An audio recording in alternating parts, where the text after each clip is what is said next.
July গণঅভ্যুত্থানে fascist Sheikh হাসিনার পতনের মধ্য দিয়ে ১৫ বছরের দুঃশাসনের অবসান হয়।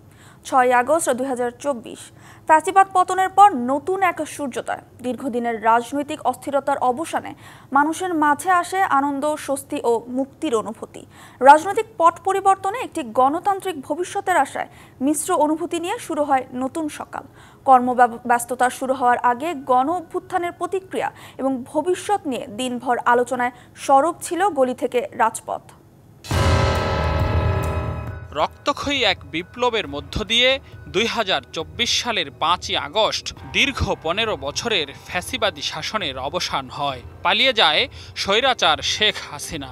রাতভর বিজয় উল্লাসের পর মুক্ত বাংলাদেশকে আলোকিত করে ৬ আগস্টের প্রথম সূর্যোদয়। একটা গণ অভ্যুত্থান এবং অভ্যুত্থানের মাধ্যমে সরকার পতন, এই আমাদের জেনারেশন যারা, আমরা এর আগে কখনো দেখিনি। আসলে আমাদের কাছে এই আন্দোলনটা এক প্রকার যুদ্ধের মতো হয়ে গেছে। তো কোনো যুদ্ধেতে যখন আমরা নামি, যুদ্ধের পর জয় হলে আমাদের মধ্যে যে আনন্দটা থাকা উচিত, সেই আনন্দটা আমরা অনুভব করেছি। নির্ভয়ে কথা বলার স্বাধীনতা পায় মানুষ। জেল, জুলুম আর গুম খুনের ভয় নেই কারো মনে। মজলুমের আনন্দের দিনে আত্মগোপনে যায় ফ্যাসিবাদের দোসররা।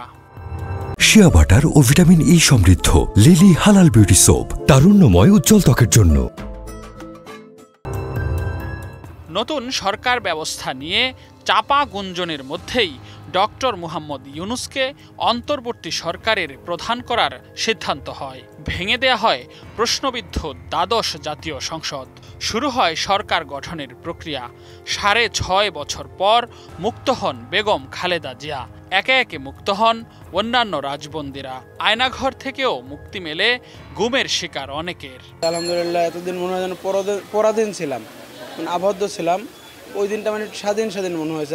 যারাই শহীদ হয়েছেন, যে ভাই বোনেরা, তাদের শহীদ হওয়াটা বৃথা যায়নি। এমন বাংলাদেশ চেয়েছিলাম যেখানে কোনো সহিংসতা থাকবে না, যেখানে ধর্ম বা অন্য কোনো কিছু নিয়ে কোনো বিভেদ থাকবে না। ঠিক তেমন একটা দৃশ্য আমি দেখতে পেয়েছি। জনতার আক্রোশে ভীত সন্ত্রস্ত হয়ে পালিয়ে যায় থানা পুলিশ। আত্মগোপনে যায় শীর্ষ পুলিশ কর্মকর্তারাও। ট্রাফিক ব্যবস্থা ও আইন শৃঙ্খলা রক্ষার দায়িত্ব নেয় ছাত্র জনতা। বিভিন্ন স্থানে জনতার হাতে ধরা পড়ে পতিত আওয়ামী লীগের দোসররা। সারা দেশে চলে ফ্যাসিবাদ পতনের আনন্দ মিছিল। আমার মতে সবচেয়ে বেশি আতঙ্কের একটা জায়গা ছিল, সেটা হচ্ছে হিন্দু সম্প্রদায়ের মানুষ। এবং আমাদের পরবর্তী সরকার কে হাতে নিবে, এটা তো জনমানুষের সবার মধ্যে একটা প্রশ্ন ছিল। সর্বোচ্চ যেটা দিয়ে যার জায়গা থেকে আর কি চেষ্টা করেছে যেন সব কিছু ভালোভাবে নিয়ন্ত্রণ রাখা যায়। তো আমরা বিজয়টা অনেক কষ্ট করে অর্জন করেছি। আমরা তখন চাইনি যে এটার জন্য কোনো অশান্তি সৃষ্টি হোক। ৩৬ দিনের আন্দোলনে রক্তাক্ত রাজপথ হয়ে ওঠে বাধাহীন। বাঁধ ভাঙা উচ্ছ্বাসে দেশের মানুষের কণ্ঠে উচ্চারিত হয় মুক্তির জয়গান। রেদওয়ানুল হক, ডিবিসি নিউজ, ঢাকা।